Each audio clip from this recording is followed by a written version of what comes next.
Nation against nation, brother against brother. To help all of us, and with me in this conversation is Vincent Kimosop, a young professional and a person who has a very, very good view of certain dynamics that are economic and others in this country. And karibu sana. Thank you, sir. I'm glad that you could be able to come. Thank you, Bishop. We were, the last conversation, we spoke something about ethics, yeah. ethical values. And we said, John Maxwell was told to write a book on Christian ethics. And he declined. He said, no, there's nothing like Christian ethics. Ethics are ethics. Ethics are ethics. Yes, there is nothing like, you are a man. Yeah. You know, like, yeah. So that's the argument of Maxwell. Yeah. Now, the concern we have right now is that the way things have continued, and this is my perspective, the way that has continued, I know there's something you mentioned about dialogue, about what, but let me tell you this. The kind of provocation these leaders in the opposition are directing to the president, it would be very difficult for the president to dialogue with them. Do you know why? Let me explain further. The president, from the word go, and I listened to him, wanted a conversation. And even had said that he would have, they can drink a cup of tea together. Do you remember that? Because he is a respected senior politician in the country. There's something that he can. But you see, instead of coming, and remember, the president himself recommended to the speakers of the National Assembly to create a position of an official opposition who would be funded by government and everything. But all that, who refused it? You see? So here we are talking about a person who's not willing to be given a position that is official, but he wants to do it in the street. You know, do you know the interesting thing? Yeah. Is that when all the chaos, when everything happens, people finally go to the table. So the earlier you go to the table, the better. But I can tell you this. Yeah, the earlier you go to the table. And you and I are here, by God's grace, we shall see what happens. From where I stand, I do not see the president changing what he said before election. That we are not going to have a handshake. What the president may accommodate is an official, state-funded opposition. And he's willing. But in terms of bringing these people to government, remember, Kenya Kwanza right now, and you have been listening to what is happening in the floor of the House, they are about to tell Kenyans, do you know there are things we are hearing, and you and I actually think is fiction, that there is money that was stolen, that was airlifted from Wilson to be taken places. Let me tell you, I hope it's not true, but let me tell you, my approach. I'm waiting. My approach, Bishop, has always been institutional. I struggle with that announcement being made by the deputy president. No. I'm saying because that did not come from the deputy. I'm talking about something that the leader of majority.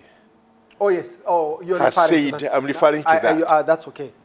You see, for me, if it comes from institutions, Parliament, for example, Public Accounts Committee, Ethics and Anti-Corruption, it is better if it takes an institutional approach where Kenyans are reported, these are the realities, this is what transpired. Yeah. Because, for example, there was a talk that part of the people who are part of it is the former Interior CS. Now, there is a truce between them. So what happens if there is something that touches on him? You see, it becomes challenging when it goes political. But if it goes institutional, then it's possible for an investigation and a conclusion of the matter. I will say this, man of God, that there were wrong things that were done. I'm saying there were wrong things that were done. Terrible including things. Even the treatment of the deputy president at that time. There are things that went wrong. But one of the things that I learned from Dr. Gershon Witt, and may the Lord rest his soul in peace, is that leadership is redemptive. One of the I want to quote also Bishop Jackson Kosgei, who is now a nominated senator. He says, in every generation, the Lord raises leaders to bear the burdens of his people. One of the possible reasons that the current president made it to be, and confirmed through the process, could have been that he had gone through too much. And when you've gone through too much, one of the things that the grace that you carry, Bishop, is that do not allow anyone to go through what you've gone through. That's why Joseph told his brothers, it is not in my position to actually stand in the place of God. What you intended was for evil, but God. out of that evil, the Lord made. So I want to speak to the president today, that you may have gone through tough and difficult times while serving as elected deputy president. The Lord has used all those tough times and has given you a pathway to become a president through a free and a fair election. Your Excellency, Mr. President, raise the country to a higher level, to a higher standard. I want to say this. I want to quote the former First Lady of the U.S., Michelle Obama. He says that when they go lower, we go higher. So one of the things that I want to say that is, Mr. President, raise the standard. One of the things that he is known for, which of course it takes strong people to come out, is that he has come out clearly that I am a Christian leader. Raising his standard of accountability. Do you know the weapon we have as Christians is the weapon of love?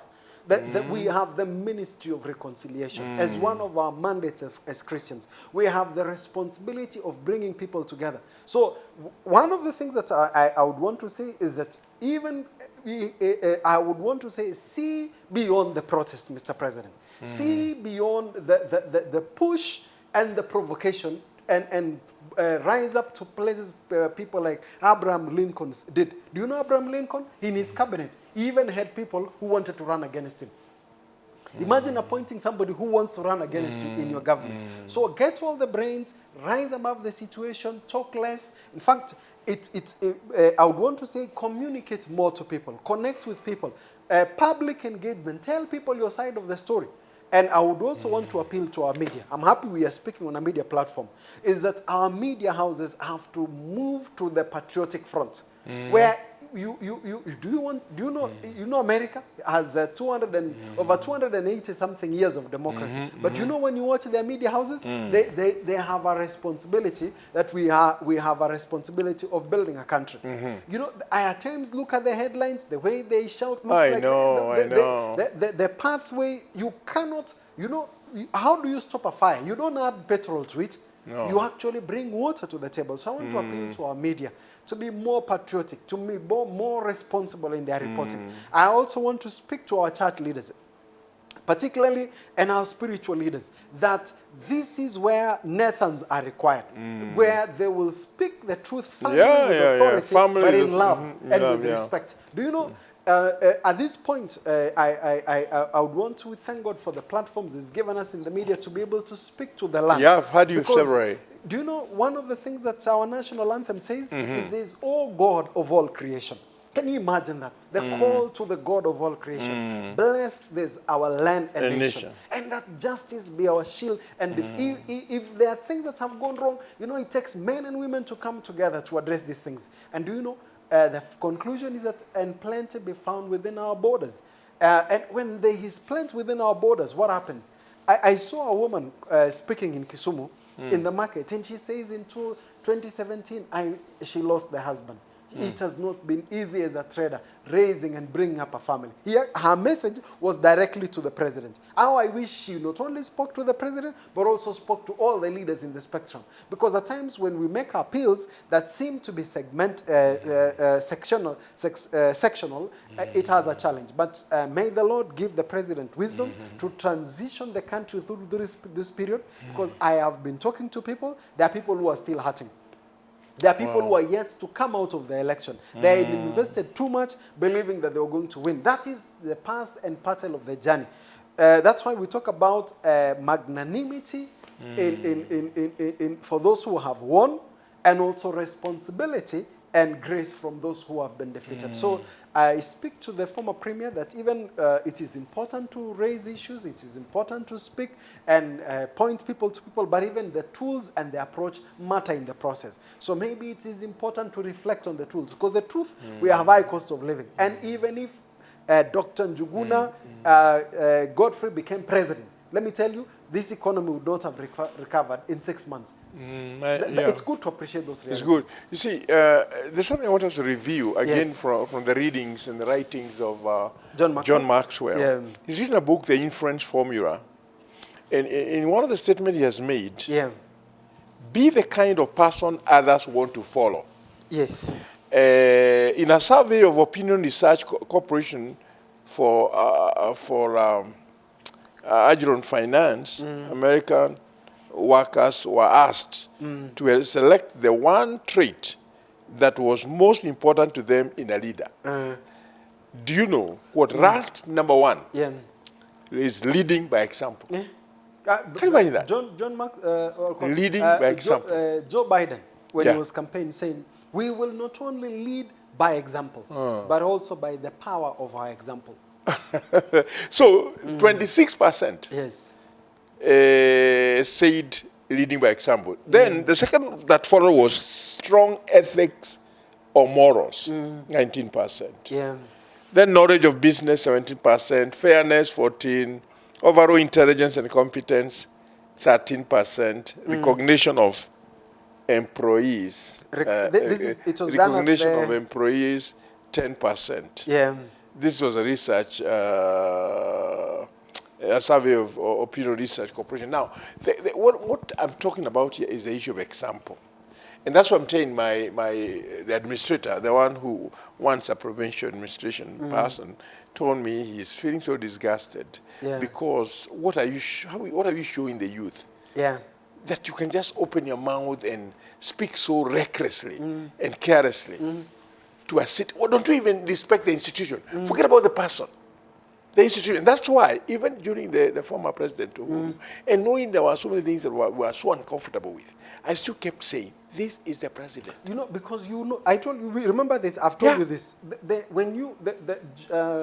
Miles Monroe has written a book on purpose and power of authority. Yeah. When you understand authority, man of God, it changes your lens. It does not matter anyone who has been given authority. Yeah. That person becomes first in rank. And why we talk about in the scouting movement, we told follow orders, you ask questions later. Yeah. Because just to make sure that everything functions.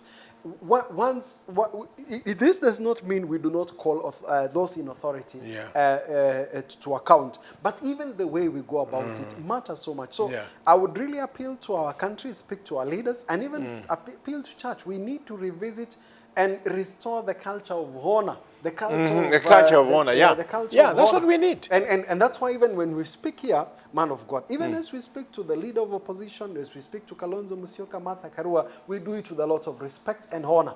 Because they are human beings, they are created in the image of God. They bear the image of God. So our attitude also towards them, and that's what I speak to people, that I may not agree with your tools, but I will respect you because you are a human being. So, and that is how we build a better society, man of God. Now, there's a scripture I want to reference because I think it's very important at this time.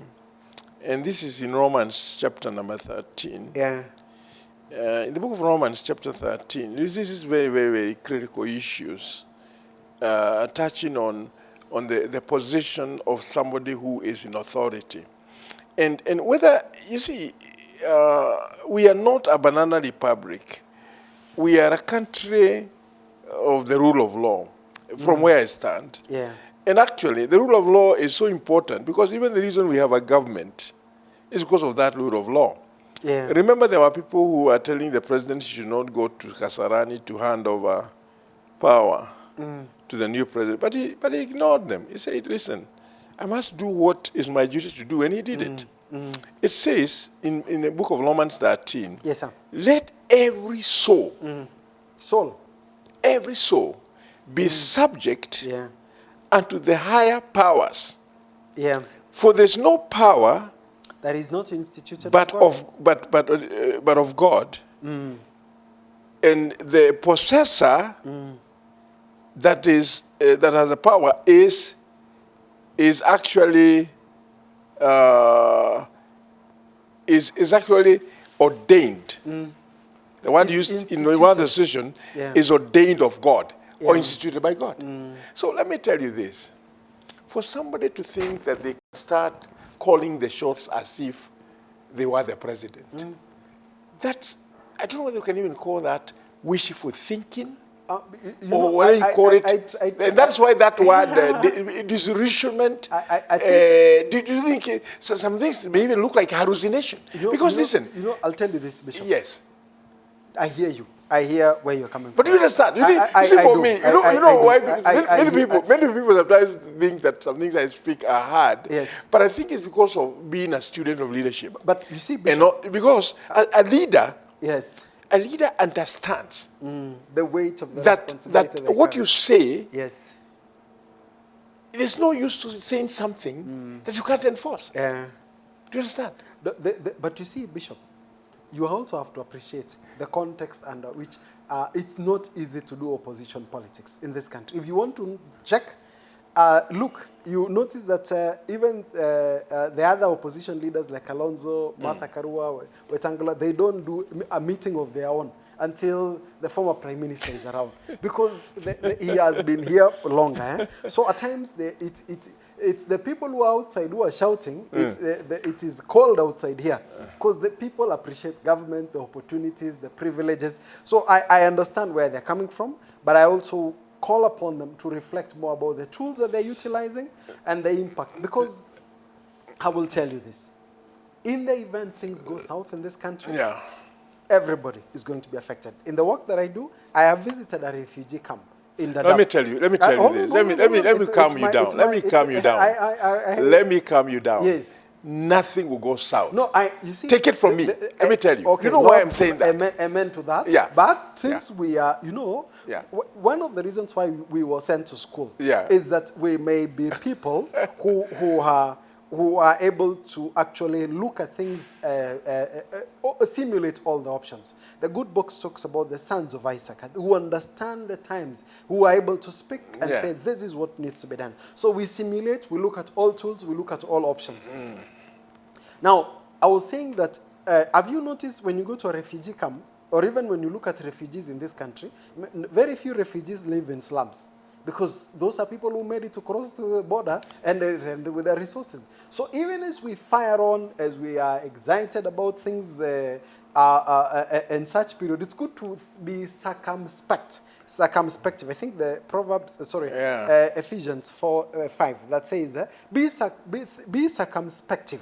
Look at all the options. Let me tell you, that with is this what way. I You was see, pointing one of at. the things I have confidence Ah. is that I do know, and I do know that the church is in prayer, and we must give people hope. You told me, earlier, the worst we can do is to put fear on Kenyans. The day I understood that as leaders we are dealers in hope, we are dealers. I am not going to be party to Let me tell you conversation. this. In the passage, it's verse 2, and that is where I want us to comment, because time is also moving.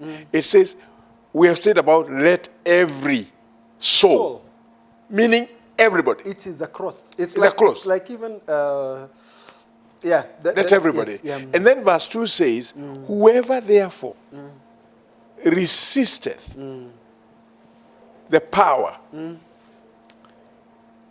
resisteth the ordinance of God. I want you to watch this. And they that do so, or they that resist, will receive to themselves damnation. There are consequences of defiance of authority.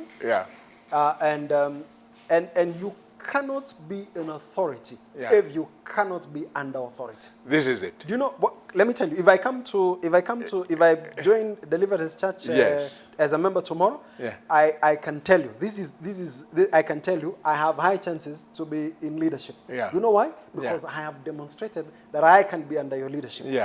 are you seeing that principle? I'm saying Yes. this to everybody who is even under your leadership, yeah. that you cannot be under leadership. You cannot be in leadership, In a leadership if you cannot be under leadership. This is it. And those are principles. Yeah. And it was ordained of God. We have no option. So just to wish well the current administration, pray for them. Yeah. I want to say this. One of the things that I want to encourage Kenyans Yeah. is that tough times don't last. Yeah, but tough times do. No. Tough times don't last, It's tough but people. the last. Tough people who do. Yeah. Then James chapter number 1, 2 and 4, it says that consider it pure joy, brethren, when you go through trials, pains and tribulations of all kinds. They work perseverance, endurance and patience. Let perseverance, endurance and patience complete its work, which what happens? It makes us steadfast. It makes us better people. I will tell you this, Kenya will be a better country as if we walk through these tough times that are ahead of us. And Yeah. we do it with a lot of hope, we do it with a lot of steadfastness, and above all, doing it while looking up to God. You know, this gentleman called Abraham, is Abraham of old. When they separated with Lot, what does God tell him? Tells him, look up. In tough times, we look up. In tough times, we look up. In fact, I really hope that even in a church like this, in different places, on that Monday, people will be meeting for prayer. People will be meeting intercession to pray for the country. Not only for the day, but also that these rains will last, that we will be good stewards of these rains, that there will be prosperity in the land. That, for me, is the kind of approach. Martin Luther King says, it is only light that drives away darkness. Yeah. What I'm doing, let us I'm taking a therefore lot of shine time light. to pray for the president. And what I'm praying for the president is wisdom and divine discernment. Yes. Because, one, Yeah. you need to understand that the president's position to stand firmly in stewardship this country as a chief executive, firmly, without wavering, is for your good and my good. Yes. And that is why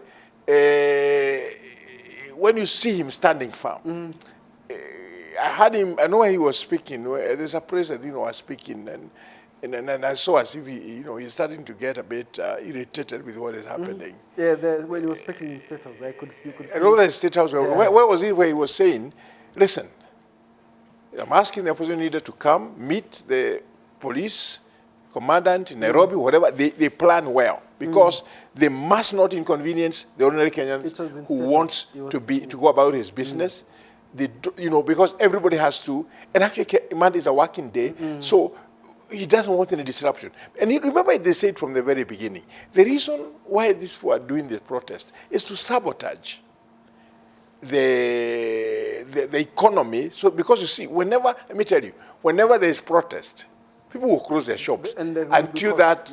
I mean, because do you want to open your shop? No. And we have unemployment is high at the moment. Yeah.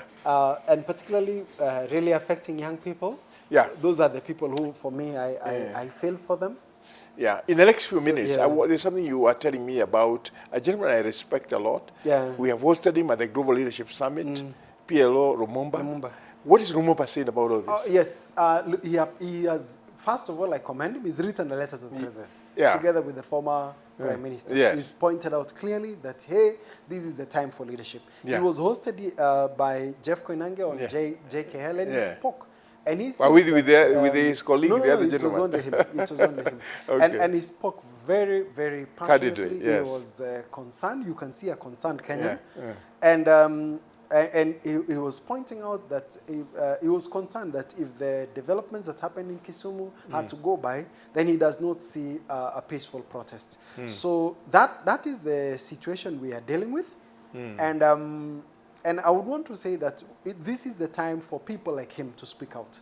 Because, if you see evil, all that is required for evil to thrive in society is for good people to keep quiet. So Yeah. I know people who are saying, what will we do?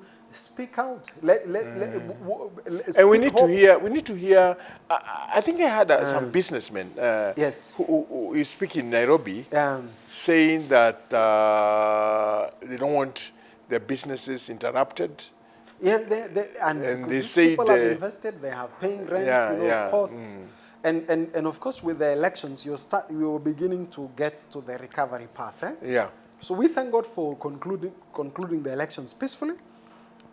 We thank God for the maturity of our institutions. I really affirm the police. I would really want to also call upon the media to join the fray, speaking the truth, but let the perspective be those that speak the country up. I challenge spiritual leaders to be able to be more targeted in their message, more united in their approaches, and then coordinated in their approach. The private sector to also use platforms, KEPSA, KM, to be able to see how to meaningfully contribute to this country. To our civil servants, to continue providing services, serve Kenyan fairly. So the president and to his administration is remain focused on the plan, appoint qualified and merited people into positions, and then continue on the journey of creating opportunities for this country.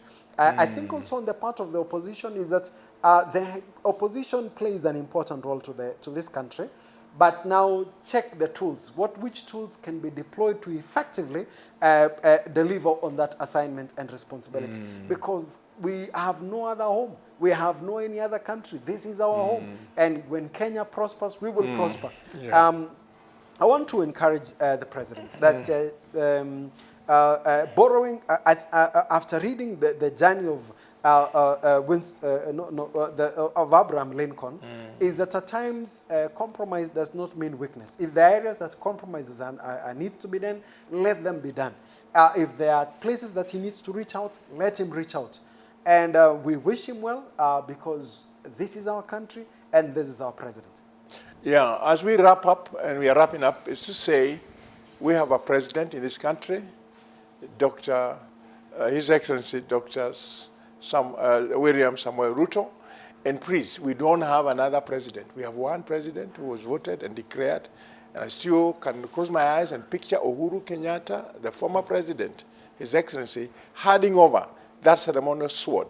That is a man with a sword, and we need to be very, very careful that that man is not holding that sword in vain. So please do not provoke him thinking that there's nothing he can be able to do. Please stop your arrogance. Let's all think about humility, because the Bible says God himself resists the proud and gives grace to the humble. Let us be responsible citizens. Let us not destroy what we have. Kenyans, please, Kenyans, I appeal to you, particularly the young people, to think seriously what you must do to keep the peace. Lord, I thank you for the things we have shared in this program, and I pray that as Kenyans,